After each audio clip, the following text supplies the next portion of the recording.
Hi, everybody, and welcome to a special edition of the Celts podcast. I'm delighted to be joined today by David Webb, a name we all know from being heavily linked with the Director of Football role at Celtic Football Club. How are you, David? I'm very well, thank you, and thanks for having me. Yeah, no problem. It's a pleasure, and thanks for agreeing to come on. We do really appreciate that on the show. Thank you very much for that. So, before we touch upon Celtic, the team we all love on this podcast anyway, we'll go into your life in football in general, just your job roles and stuff. So how did you first get into football, David, and what was the steps that you took to get into football? It's a good question. It's going to make me sound quite old now. So I started probably back in 2001. After sort of a brief sort of playing career, ended when I was 21 and playing at non-league and stuff. And I found myself at the old Wimbledon for about 2 years, working just on in the community with the schools programs and the development centres and the academy. And unfortunately that Wimbledon folded and I went to Crystal Palace, the academy, and worked with sort of various age groups, under 10s, under 11s, under 12s. And through that I had some good success of finding a few good young players there, Wilfie Zaha and Sean Scannell as well, that have gone on to have really good careers in their both respected journeys. From there, I went to Tottenham Academy in 2005 for 2 years. And that was on a part-time basis, working with academy age groups on a coaching capacity from the ages 11 and 13. Then I got my first full-time role into football as head of youth at Millwall, and that was working for the age groups 9s to 14s, and that was coaching and recruitment and just working on sort of the structures and the processes that involved. When that departed, I was doing my academy manager's license during that period as well. And I managed to do a little bit of consulting work for Bayer Leverkusen while I was head of youth at Millwall. And because I had to do a study visit, and part of that study visit was to sort of find out about the structures of the club and how it worked and all the sort of working capacity on a day-to-day basis. And through that, I managed to do some part-time consulting work alongside the Millwall. From Millwall, I went into a sort of a recruitment position at Southampton. That was looking at players 15s to 21s at the elite level. Then from there, I got my first role in first team recruitment. And I was head of recruitment role working with Bournemouth with Eddie Howe for a 2-year period where we were pretty successful. We went from being a championship club, sort of first year in a championship club from League One in a 2-year period, getting into the Premier League. From there, I went back to work with Poch at Tottenham as head of elite, and that was sort of head of elite recruitment, like 17s through to first team. So that was a really good period working with Poch during that spell, because Tottenham had a good successful period. Then from there, I went to Sweden as a technical director of a club called Östersunds, where Graham Potter sort of made his name before going on to Swansea and Brighton. And during that period of Östersunds, Huddersfield took me out of my contract and in the director of football role with them. And that's where I was for the last year to currently sort of where I am now on a little bit of a break. No worries, David. That's a fantastic journey right from the start. But if you don't mind me just rewinding back to Crystal Palace, you mentioned a name there that springs out to most people who will listen anyway, Wilfried Zaha. At that age, spotting players must be difficult because 10, 11, 12, 13 years old. What kind them type of players, what made them stand out from the rest? Well, with someone like Wilf, he was I was the under 11s coach, I think, at the time, and it was a newly formed team he played for, which was in if anyone knows sort of district football in England, especially on the southeast, there's a league called the Tandridge League, and there was this newly formed team called White Horse Wanderers, and they were sort of started right at the bottom of the sort of third division, and it was based in an area in West Croydon, and my little cousin played for the team, and I remember him saying to me, he said, we got this player who keeps scoring loads of goals. He's really quick and he's really fast. So he kept mentioning to me. So I thought, when I didn't have a game for Crystal Palace Academy on the Sunday, I went to have a look at him. And he was true to what my cousin said. He was quick. He was very skillful. He was very raw, because it was his sort of first real taste of, I think, of especially Sunday League football at that time.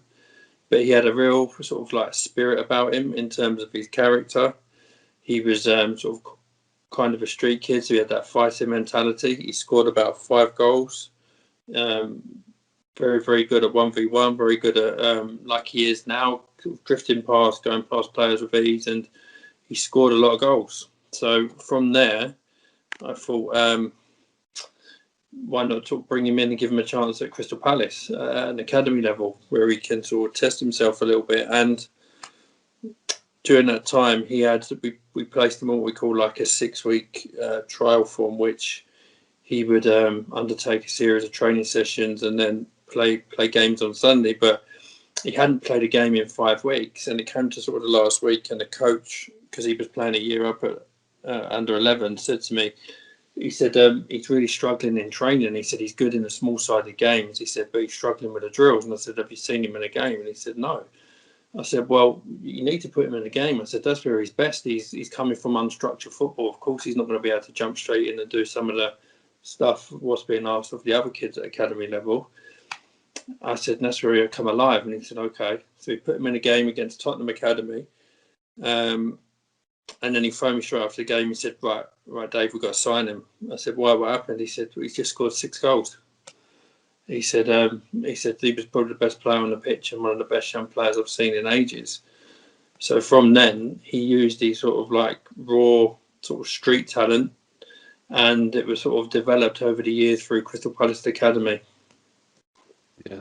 I mean, the way Wilfred Zaha springs to mind to me is obviously he's skillful, he's quick. I think he went to United as well from Palace, and he went back again. But it's one of them players as well, as you said, you have to go down to that level to spot them players. And I think with a lot of clubs now, especially, they don't actually go deep into like grassroots football to find these street talents, as you said. But see, in terms of the different structures within the clubs you've been at, so Ostertund, Spurs, Bournemouth with Eddie Howe, from the league clubs to like the likes of Ostertund in Sweden, what differs? What type of remit do you have with that club compared to like an elite level club? Yeah, Ostersund was it was a really fantastic experience for me, because I just finished like my role at Tottenham, and it was a chance to do a different role, like a technical director role, which I hadn't done before, and it was sort of my next logical progression from being sort of head of first team recruitments, having those sort of senior roles at Premiership level. So I wanted to experience a different culture, because I enjoyed my experience briefly at Leverkusen. I wanted to test myself abroad, and Ostersund had a sort of feel good story coming into it with the work that Graham and his team done with Ostersund, getting into Europe, having victories over, I think it was Hertha Berlin, Galatasaray, and then notably Arsenal as well. And the story of what he had done and bringing them all the way back up through the leagues into being like a respected team in the Allsvenskan. So I was attracted to that. I was attracted to the project, and the remit was at Ostersund was to find players that, like, talented younger players, probably age demographic between sort of 17 and 21, 22, that had probably at the ages of 15, 16, 17 had showed loads of promise and potential, but hadn't quite fulfilled it, and had been at big clubs and maybe had a small taste of a first team experience, but hadn't quite made their name in the game yet. So it was giving these talents more or less a chance to restart their career in a completely different environment. So that's what I really enjoyed, because we brought some English players over, players like Charlie Colkett, who'd done really well there. Ravel Morrison came back from Lazio, where he hadn't been playing too much. Then there was players like Blair Turgett, who scored, I think, like 11, 12 goals there last year. We took him from a free from Maidstone. He had been quite promising in his early days at West Ham, and then a few other ones. Like called Thomas Isherwood, who'd just been sold to a German Bundesliga club, had been at Bayern, and then he found himself at Bradford when we took him, still only 20. Isaac Cumbo, I think, had been at Chelsea as a young player with Loftus-Cheek and Charlie, and then we managed to get him on a free. So we managed to sign. What was really good about that was we managed to sign 7 or 8 players on a sort of total budget of about 150,000, and asking them players then to go and compete on a first team stage in sort of on the big league in Sweden was quite an achievement, because it's the first chance for those young players to really showcase what they can do. So I was attracted to that sort of project of watching players that showed early promise in their footballing potential, then getting the chance to showcase it in a first team environment where maybe they wouldn't have been so lucky to do so maybe in England. So it was a very small club. I think capacity was about 10, 11,000. They had an English-speaking sort of coach, and Ian Birchnell was a young coach to go from Graham. The owner, Daniel Schimberg, had a real vision of how he wanted the club to go forward, and it was quite historical in terms of what it had achieved to this date, which was fantastic. So I was more attracted to the romance of the story, and watching. It was like a film, watching these young players grow. Yeah. I mean, I remember watching Ostersunds in the Europa League against them teams, and they performed well above their level. And see in terms as well, David, obviously the head of recruitment roles, technical director, and then moving into the director of football roles. But most notably with the likes of Bournemouth, Ostersunds, and Southampton, it's all maybe not similar in terms of level and finance, but the level of club in the league they're at. Maybe they're mid-level club teams in the Premier League, and then you've got a mid-level to low-level Swedish team. With the likes of Bournemouth and Southampton, their recruitment strategy, does that involve bringing in young players for resale value? Now, we've seen the Southampton buy Virgil van Dijk from Celtic and sell him for £80 million, and he's the best centre back in world football at the moment. But is their remit quite similar to the club in Sweden? Yeah, it was just on a bigger scale, and I suppose that's what helped with the Ostersunds role, because I'd done it at a bigger scale with players with considerably sort of commanding a lot more bigger fees than they did at Ostersund. So if we sort of look at Bournemouth, for example, during that period I was there, Bournemouth had just come up from League One. Eddie and Jason had done, the coaching team had done a fantastic job. And I was joining sort of a new role for me. It was a new role for the club, sort of head of first team recruitment, and it was a real chance to build sort of a process and put our own stamp on how we wanted to recruit players, combining it with the methodology of how Bournemouth played, how Eddie played, and the environment of the club were all contributing factors to how we recruited players. It wasn't just the technical, tactical, physical attributes. All of them are, they're all key. But it was, we delved into a lot more, and we found a system that worked for us. And we managed to get players of that value where players like Junior Stanislas was on a free. Adam Smith, I think, was about 150,000. Both players are still there now. Callum was, I think, 2.2. And then there was players like Dan Gosling on a free. Andrew Sermon was on a free, Josh King was on a free, Artur Boric was on a free.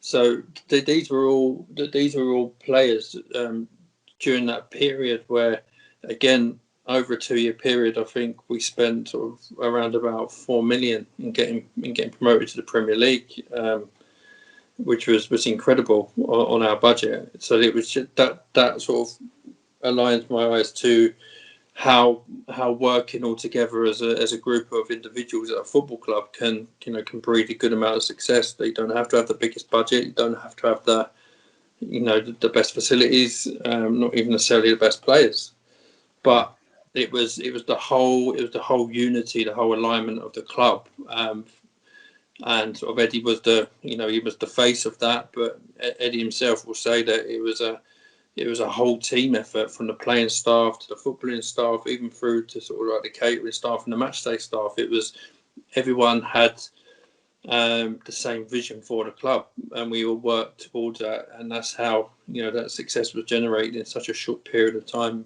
and been able to achieve Premier League status for the club the size of Bournemouth. Yeah, I think as well, David, it's quite telling that most of the players, or if not all the players you mentioned, are still played with Bournemouth in the Premier League. And as you said as well, it was signed under a tight budget, and it just goes to show, with the right scouting department in place, you can find them players at cheap prices, and they still give you a level of competitive football in the top league in the world, so to speak. But just going to be a bit deeper, David, see, in terms of player identification, how as like, if head of recruitment or technical director roles, do you identify players? Is it a long, drawn-out period, or is there just a set list you just go by and go one by one? No, I think it's a bit of a process, and each club will have their own sort of viewpoint and standpoint of what works for them. But the clubs I worked with, especially I suppose Bournemouth and Tottenham, were quite interlinked, and it was quite process-driven of understanding, first of all, the football philosophy of the club. So that's how both Pochettino and Eddie Howe played. Then it was having an understanding of the environment as well, and both managers were really big on the character side. So once the sort of technical, tactical, physical, and sort of the data parameters that we use, because each club will use their own data, how they want to analyse players and what outliers mean, more specifically to them.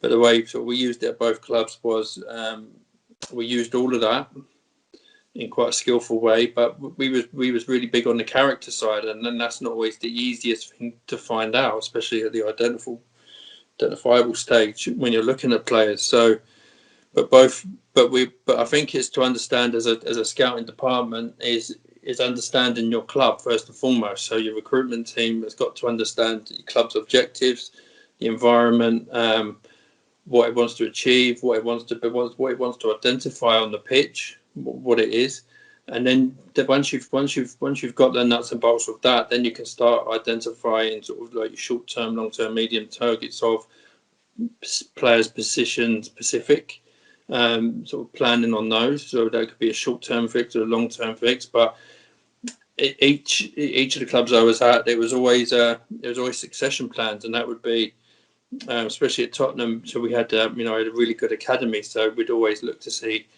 what was within our academy as well, like the elite players that could come through into sort of that first team elite environment. Because I think I was reading the stat that Poch, produced during his time at Southampton and Tottenham over 15 England internationals.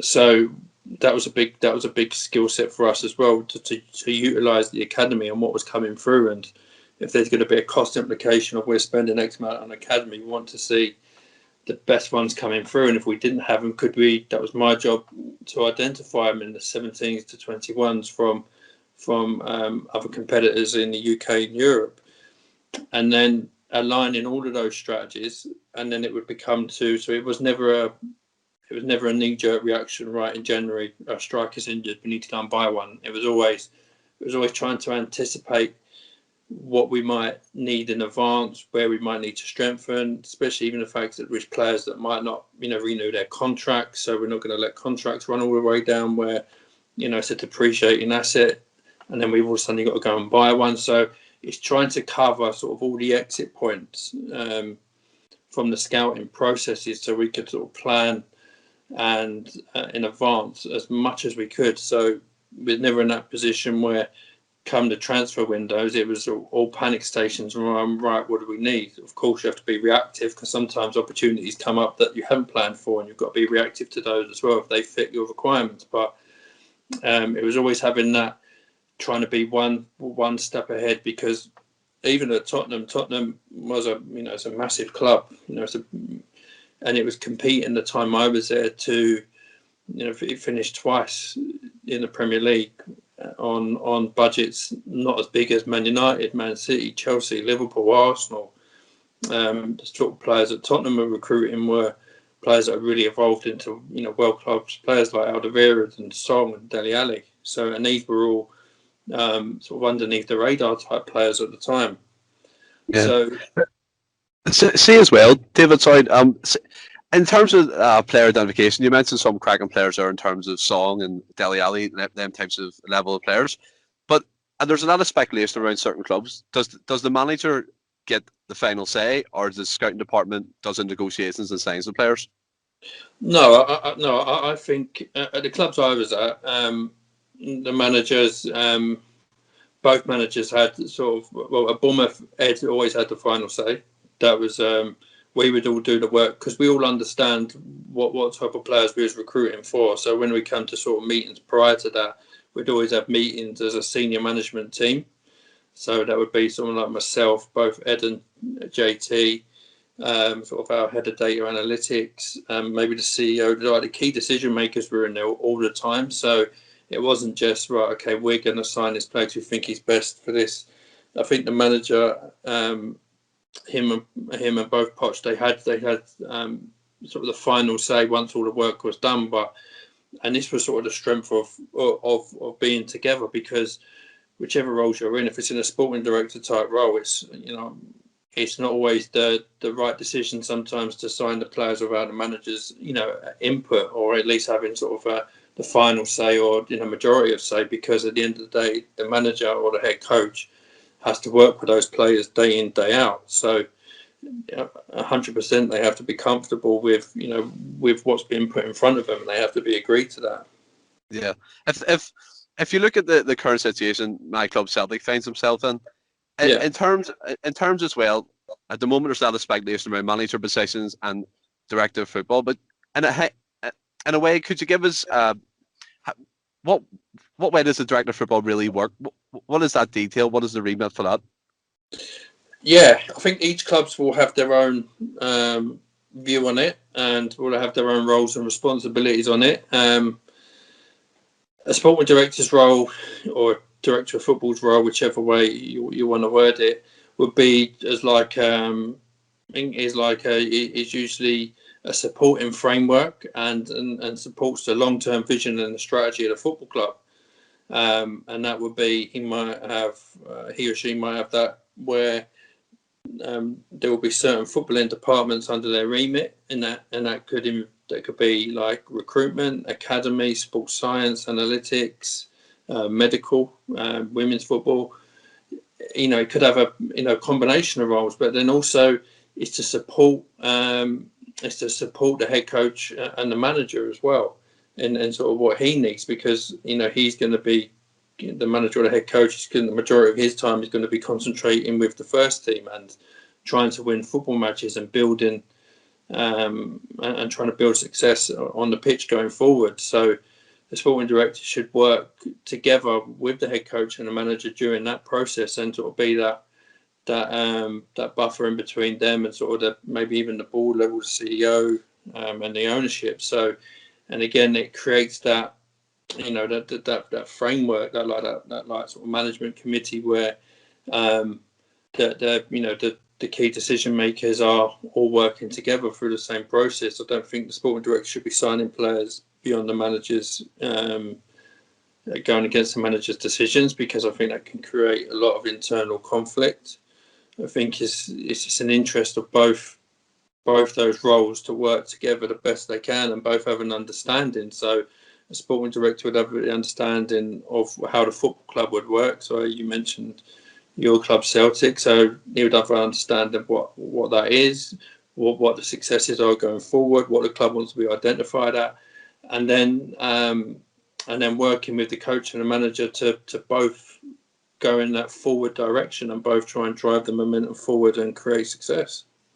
Yeah, I mean, the way I see it now, David, is I think it's vitally important that the director of football and manager, as you said, kind of sing off the same hymn sheet, so to speak, because If the director of football goes over the manager's head, that's going to create the conflict, and then it's not going to work.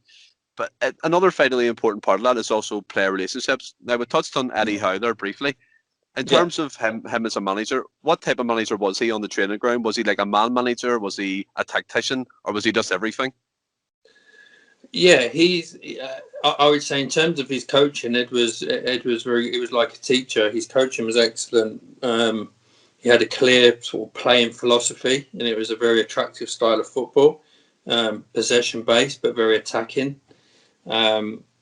So in terms of, it was a clear identifiable style. So if during my time and during their time in the Premier League, Bournemouth always had a certain playing style that people could, identify, and I think that's what he wanted, was that clear footballing strategy. So and that was implemented throughout. So a lot of the younger players that came, started to sort of came around, like Sam Surridge.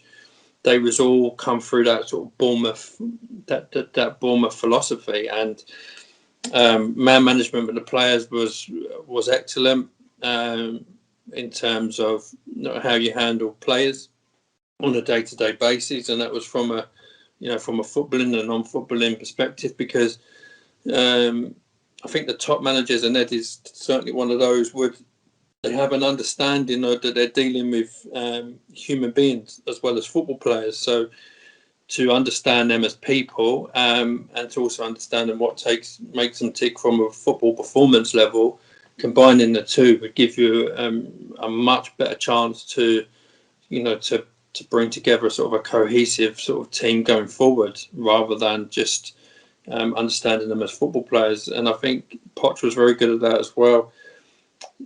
If you can get managers that really understand that, and Ed certainly does, I think you definitely get more of a rounded individual, and you definitely get more chance of getting a more successful football team. Yeah. I mean, as you said there about Eddie Howe and yourself, what I liked about that, it's implemented throughout the whole club, throughout the academy structure. I think, in my opinion, I've touched on it on my last podcast, I think Celtic's downfall is every bit of the structure, and from first team to academy level, even down to underage teams. There's no structure of playing. There's no way of going. There's no thinking behind that. It's just kind of do what you're told, and then you'll see if you get in the first team after that. But as yourself, David and Eddie Howe keep getting linked with various roles at Celtic Football Club. Just from a fresh perspective, what is your impression of Celtic Football Club from the outside?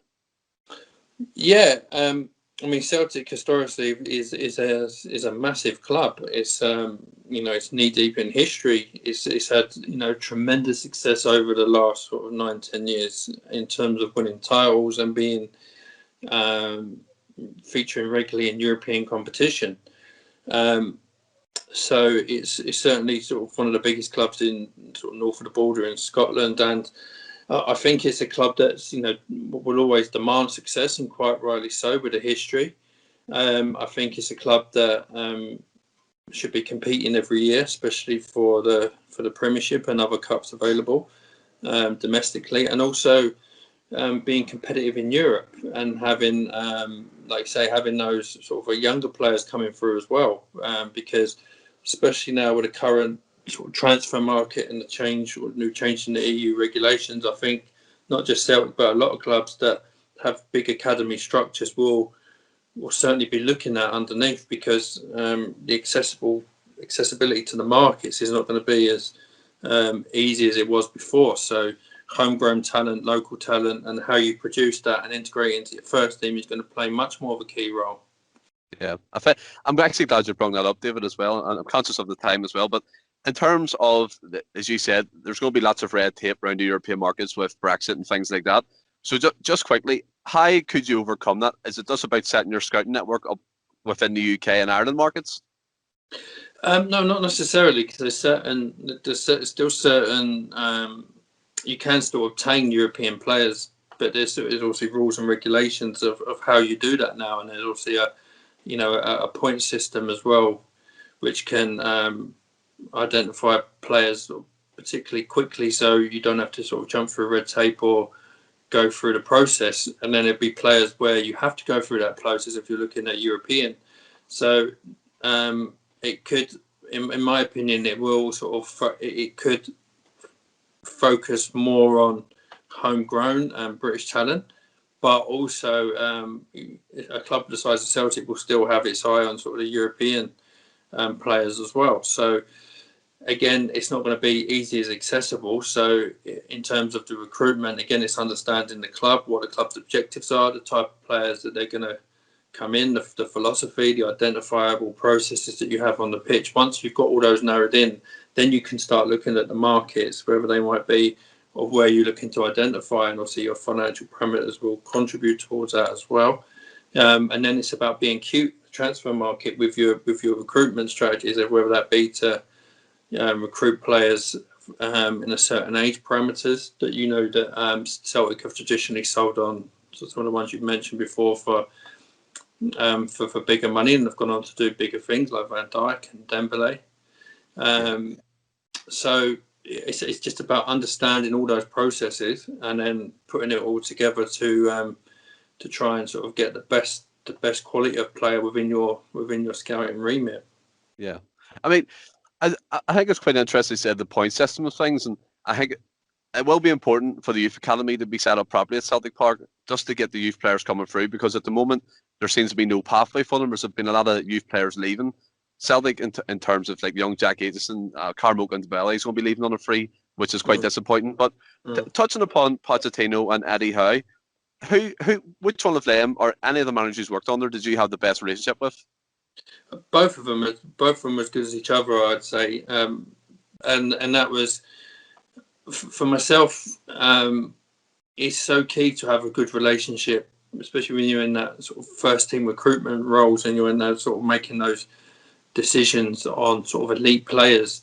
It's so key to have those good relationships with the first, not just the managers, but the whole of the first team staff as well, because sometimes first team staff, like the first team coach, could come to to watch certain games, especially if it's the goalkeeping coach or a specialist coach as well. Then it's having the manager and the whole first team sort of support staff when it comes to sort of decision making on players, have them all on side and on corner, and developing those sort of personable relationships are key. So for myself, I'm still sort of I would like to say that I have a good relationship still with both managers now. Yeah, I mean, I think it's fantastic. You've had a brilliant career, and the managers you worked under have been absolutely world class. And I do appreciate yourself coming on, David. But just to end the show quickly here, we usually do a quiz, but I'm not going to do a quiz because it's only us doing. You beat me hands down. But could you give me a five-a-side team of players you've identified that you think would be a good five-a-side team?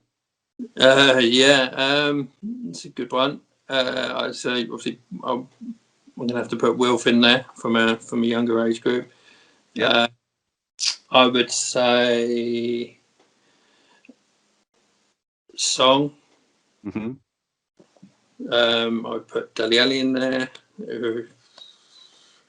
Then I would put players like the younger ones, like some of the younger ones at Tottenham now that are coming through, players like Troy Parrott in there as well, because I think he's going to be sort of a potential success. And who else would I like to say? I'll say Callum Wilson. So Zaha, Song, Ali, Troy Parrott and Wilson. What a five-a-side team, full of pace and power in that team anyway. It's very attacking. I think it'd be a bit exposed defensively, but sure, it's all about attacking football. I do appreciate yourself coming on, David, and thanks for coming on to the show. You're our first ever special guest on the Celts podcast, and I do hope we can hear from you again at some point, maybe in the future. But thanks very much, David. Thanks for coming on the show. No problem. It was a pleasure. Thanks for having me. No worries at all. And that's the show ended, guys. Thanks for listening. Until next time, Friday, when we do our usual podcast, we'll speak again. In the meantime, stay well and keep safe. Hail, hail.